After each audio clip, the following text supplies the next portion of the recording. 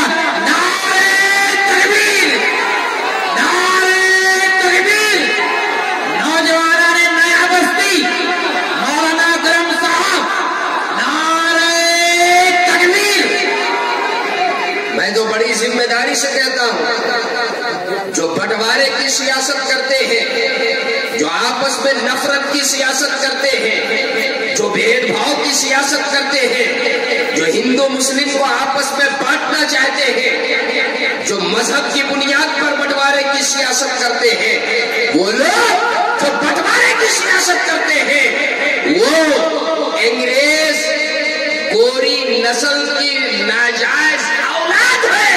وہ ہندوستانی نہیں ہو سکتے. وہ ہندوستانی نہیں ہو سکتے جو بٹوارے کی سیاست کرتے ہیں. ہم تو یہاں کے گنگا جمنی تہذیب کو برقرار رکھنا چاہتے ہیں. ہم آپس میں پیار اور محبت کے ساتھ رہنا چاہتے ہیں. ہم آپس میں بھائی چارگی کے ساتھ رہنا چاہتے ہیں. ہم کبھی بھی نفرت کی سیاست نہیں کرتے.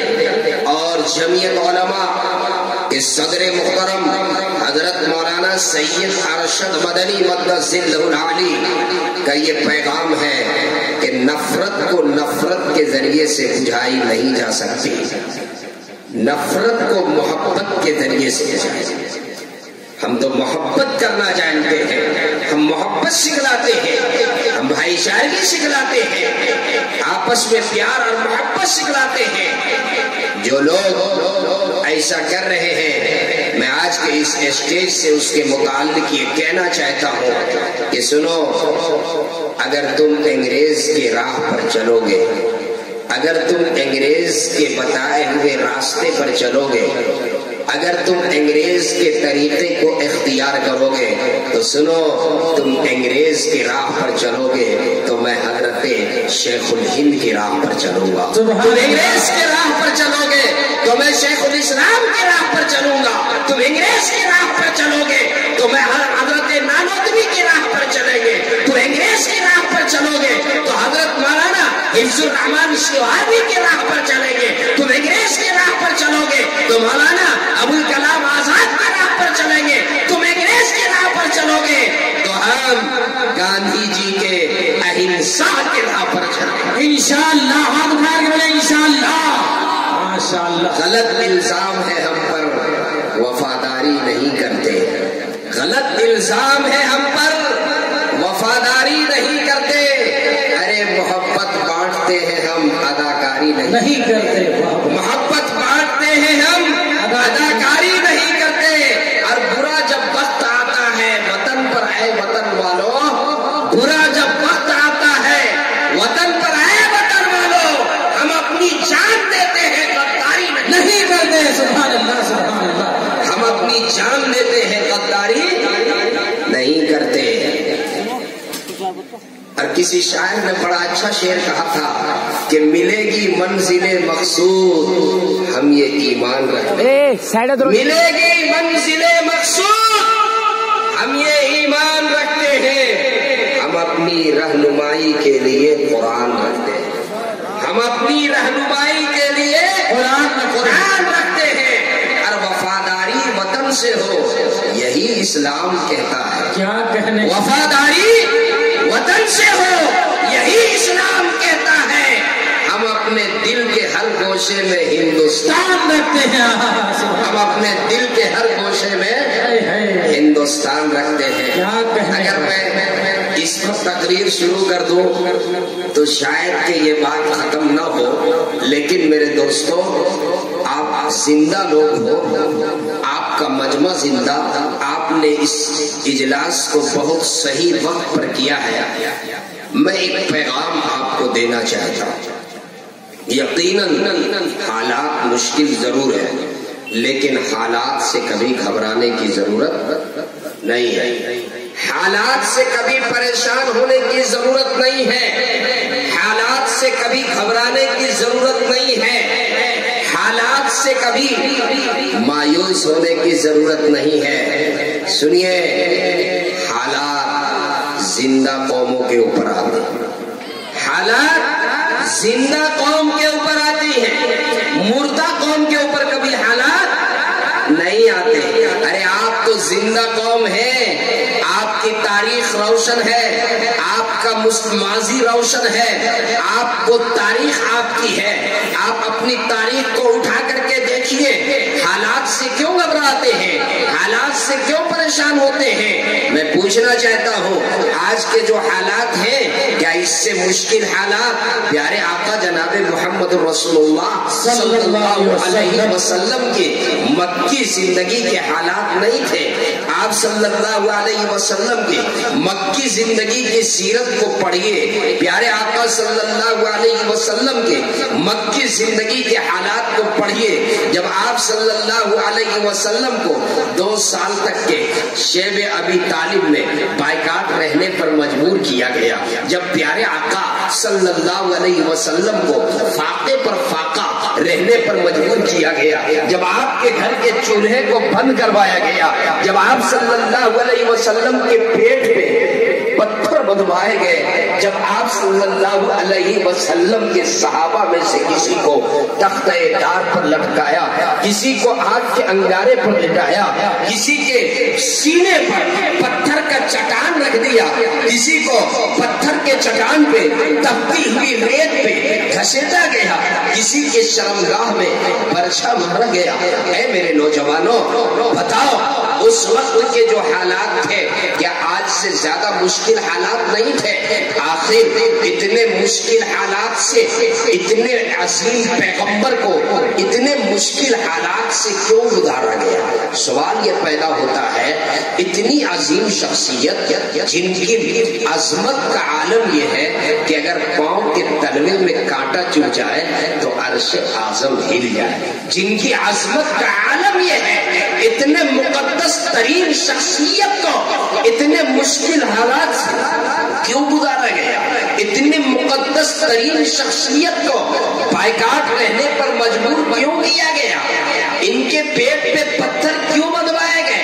ان کو فاقے پر رہنے پر مجبور کیوں کیا گیا؟ ان کے جانشاروں کے اوپر ظلم و ستم کے انبار کیوں ڈھائے گئے؟ کیوں؟ اس لیے کہ آپ کی آنے والی امت، جو قیامت تک آنے والی آپ کی امت ہے، آپ کی امت کے اوپر بھی کبھی ایسے مشکل حالات آئیں گے، آپ کی امت کو بھی کبھی ایسے حالات کا سامنا کرنا پڑے گا، آپ کی امت کے نوجوانوں کو بھی نشانہ بنایا جائے گا، آپ کی امت کے نوجوانوں کو بھی، بے قصوروں کو بھی ستایا جائے گا، سلاخوں کے اندر بے قصوروں کو قید کیا جائے گا، ٹوپیاں داڑھیوں کو نشانہ بنایا جائے گا، مدرسوں کو نشانہ بنایا جائے گا، عبادت گاہوں کو نشانہ بنایا جائے گا، ٹارگٹ کیا جائے گا۔ ایسے موقع پر جب ان کے سامنے نمونہ آپ کی زندگی رہے گی، جب ان کے سامنے نمونہ موجود رہے گا تو آپ کی امت نہیں بھٹکے گی، وہیں سے نمونہ حاصل کر کے، وہیں سے روشنی حاصل کر کے، وہیں سے کرنیں حاصل کر کے اور حالات کا مقابلہ کریں گے۔ اس لیے پیارے آقا جناب محمد رسول اللہ صلی اللہ علیہ وسلم کو اتنے مشکل حالات سے گزارے تھے۔ بات سمجھ میں آ رہی ہے؟ ذرا میں ایک جھلک آپ کو بتاؤں، آپ صلی اللہ علیہ وسلم کو کتنے مشکل حالات سے گزرنا پڑا۔ پیارے آقا صلی اللہ علیہ وسلم، ذرا توجہ سے سنیے، شمشاد بھائی اور ہمارے جمالی صاحب اور دوسرے شاعر قاری عفان صاحب اور دیگر علماء اسٹیج پہ تشریف رکھتے ہیں۔ جب علماء متوجہ رہتے ہیں، علماء کی توجہ ہوتی ہے، تو ایسے موقع پر دل سے بات نکلتی ہے۔ جب سامع متوجہ ہو تو اللہ کی طرف سے دل پہ مضامین کا ورود ہوتا ہے۔ خندق کا موقع ہے، غزوہ خندق۔ اللہ کے نبی صلی اللہ علیہ وسلم صحابہ سے مشورہ فرماتے ہیں کیسے مقابلہ کیا جائے۔ دشمن کی تعداد 24,000 ہے اور مسلمانوں کی تعداد 3,000 اور ان کی تعداد 24,000۔ اللہ کے نبی صلی اللہ علیہ وسلم صحابہ سے مشورہ فرماتے ہیں یہ بتاؤ کیسے مقابلہ کیا جائے، کیا ترکیب اختیار کی جائے۔